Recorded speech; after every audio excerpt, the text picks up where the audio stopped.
Bonjour, c'est un plaisir de vous retrouver encore une fois. C'est une grande joie, comme toutes les fois où j'ai l'occasion de m'adresser à vous pour vous parler, pour vous encourager. Et je suis là encore une fois pour vous dire à quelqu'un, n'abandonne pas, avance, Dieu est avec toi. Merci pour vos encouragements, vous me faites du bien par vos réactions. Vos messages me font énormément de bien et nous sommes ensemble pour continuer cette œuvre que nous avons commencée ensemble. Aujourd'hui, je vais aborder un nouveau thème. Je l'ai abordé à l'écrit il y a des mois en arrière sur ma page Facebook et aujourd'hui, je vais l'aborder en vidéo.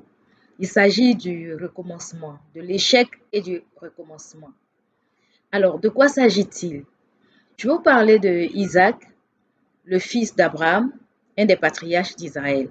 En général, quand on parle des patriarches d'Israël, on dit toujours Abraham, Isaac et Jacob. Donc, je vais vous parler de Isaac. Ce Isaac avait hérité de son père Abraham des puits, des biens. Et au Moyen-Orient, c'est une zone vraiment où il manque de l'eau. Donc, les puits étaient une véritable richesse qui permettait de donner à boire aux animaux, de pouvoir garder ces animaux en vie et pouvoir avoir ces serviteurs qui étaient toujours servis en eau. Donc, les puits étaient vraiment, vraiment importants. Même quand vous parcourez la Bible, on parle toujours du puits de Jacob, du puits, du puits, du puits. C'était vraiment la source d'eau par excellence. Et Isaac, avec les différents puits qu'il avait, après la mort de son père, il a eu énormément de soucis. Chaque fois, des gens qui lui cherchaient querelle, les gens qui ne voulaient pas qu'il reste pour hériter des biens que son père lui a laissés, venaient et remplissaient les puits de sable. Ce qui fait que chaque fois, il était obligé de creuser à nouveau. Il recreusait. Il en a creusé plusieurs fois. Et même quand il creuse qu'il a de l'eau, alors les gens viennent lui faire des palabres. Il y avait des querelles pour l'obliger à partir de là, pour l'obliger à ne pas utiliser les puits en question. Mais Isaac, il ne s'est pas arrêté là.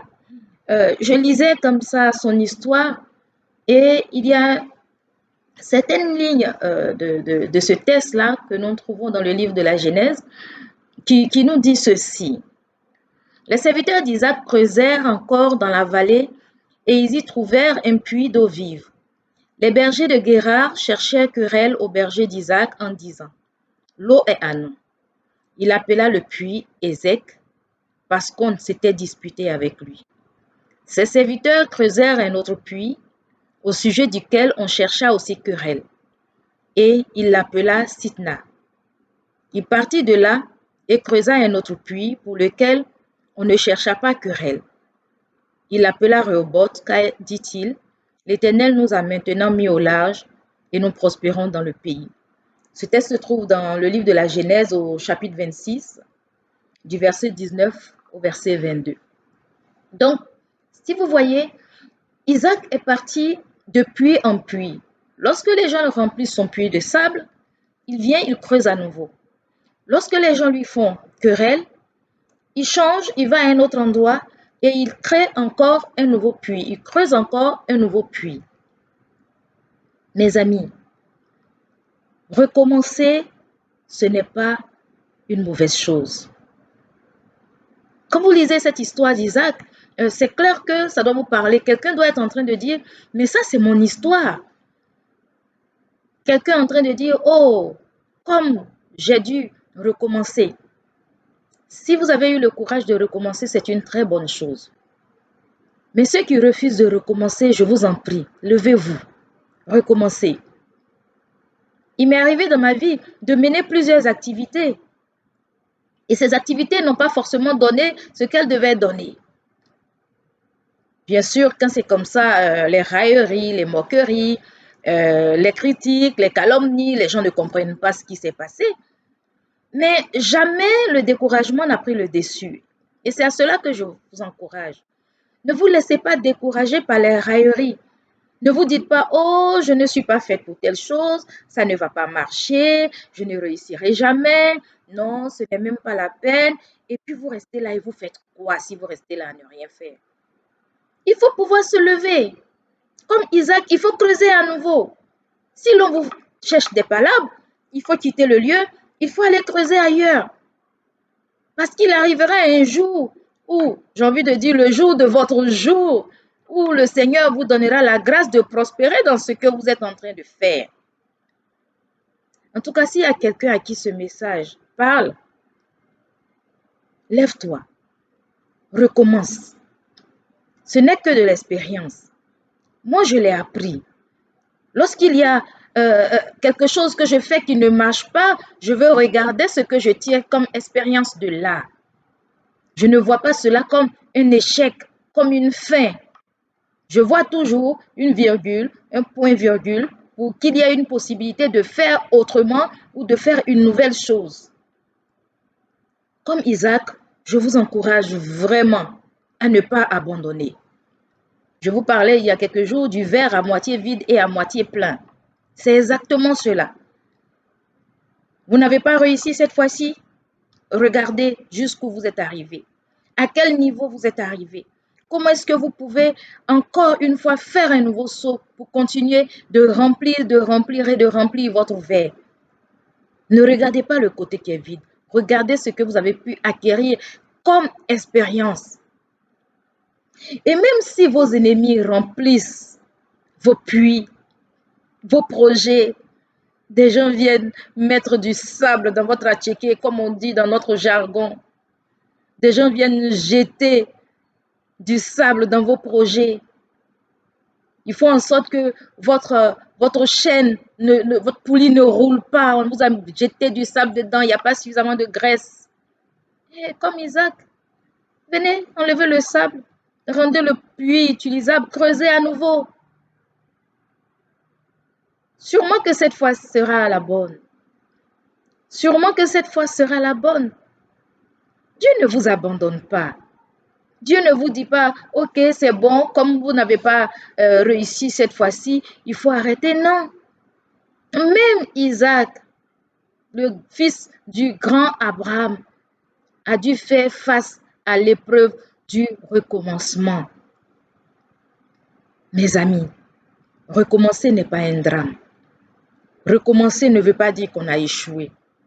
Recommencer, au contraire, veut dire qu'on est capable d'avancer. On est capable de se battre dans cette vie. On est capable de prendre la vie telle qu'elle se présente à nous. Et surtout parce que nous avons Dieu de notre côté. Et c'est ça qui fait la force de ceux qui ont Dieu avec eux. Ne craignez rien. Ne craignez rien. Si vous avez une vision, alors mettez-le cette vision. Là où vous pensiez que ça allait marcher, ça n'a pas marché là, changez de lieu. Vous avez travaillé avec des gens, ça n'a pas fonctionné comme il le faut. Trouvez de nouvelles personnes. Vous avez utilisé une stratégie qui n'a pas été la bonne, changez de stratégie. Mais ce que vous ne devez pas faire, c'est d'abandonner. C'est de dire, je ne peux pas. C'est de dire, je ne suis pas capable. Non.